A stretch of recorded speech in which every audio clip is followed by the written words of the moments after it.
Hello, my dear friends. Welcome back today with a new topic and a new question. So, my dear friends, I have written a sentence here. I used to play football all day long.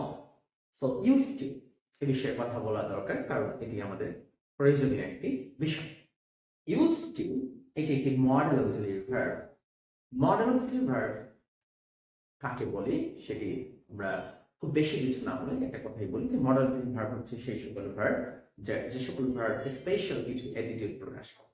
Special attitude বলতে যেটা বোঝাচ্ছি যে যেমন অভ্যাস, নিয়মিত অভ্যাস, সম্ভাবনা, সক্ষমতা, যোগ্যতা, আবশ্যিকতা বা আবশ্যকতা, উচিত, এই সকল বিষয়ে প্রকাশের জন্য আমরা যে ভার্বগুলো ব্যবহার করি, অক্সিলারি ভার্বগুলো ব্যবহার করি তাদেরকে আমরা মডাল অক্সিলারি ভার্ব বলি।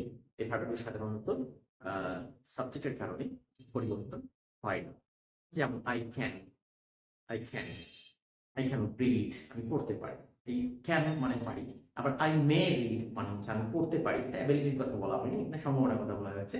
আই মে রিড, আমি পড়তে পারি, পড়তেও পারি, নাও পড়তে পারি। So the difference between can and May is that can indicates ability to do something and may indicates the probability or possibility to do something.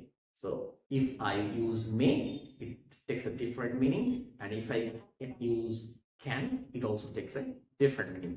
So used to is a modal auxiliary verb and it indicates past regular habit. আমরা অতীতের নিয়মিত অভ্যাস বোঝানোর জন্য used to ব্যবহার করি। এখানে একটা সেন্টেন্স লিখেছি, আই used to play নাকি playing, এটা একটা ব্যাপার। এটা প্লে হবে নাকি প্লেইং হবে। তাহলে আমরা used to পরে ভার্বের প্রেজেন্ট ফর্ম ব্যবহার করব। used to পরে ভার্বের প্রেজেন্ট ফর্ম ব্যবহার করব। তাহলে উত্তর হবে এখানে প্লে। বিষয়টা এটা কিন্তু আমরা সবাই কম বেশি জানি। বিষয়টা কিন্তু এটা এইখানে আলোচনা শেষ করার বিষয় নয়।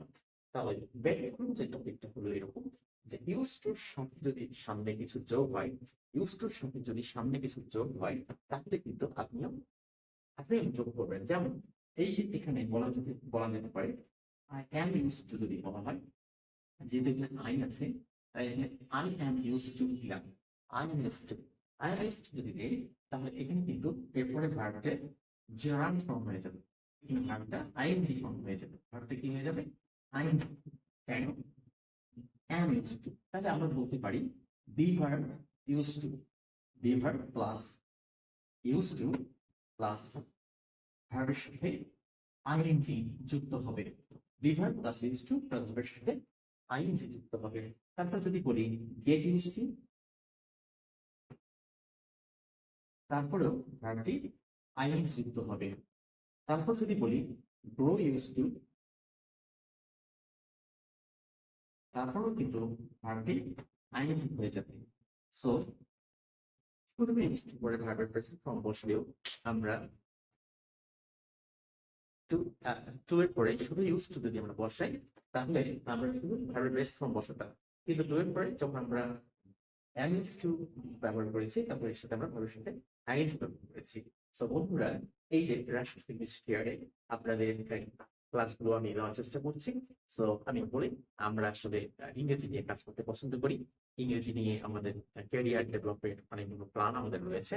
সো আমাদের চাকরি পাওয়ার ক্ষেত্রে ইংরেজি শেখার প্রয়োজন আছে। আমাদের বিভিন্ন জায়গায় চান্স পাওয়ার ক্ষেত্রে ইংরেজি শেখার প্রয়োজন আছে।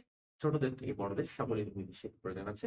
আর ইংরেজি শেখানো বা শেখার কাজে আমরা নিয়োজিত। তাই প্রয়োজনে আমাদের সাথে আপনি যোগাযোগ করতে পারেন। Thank you. See you again. আল্লাহ হাফেজ।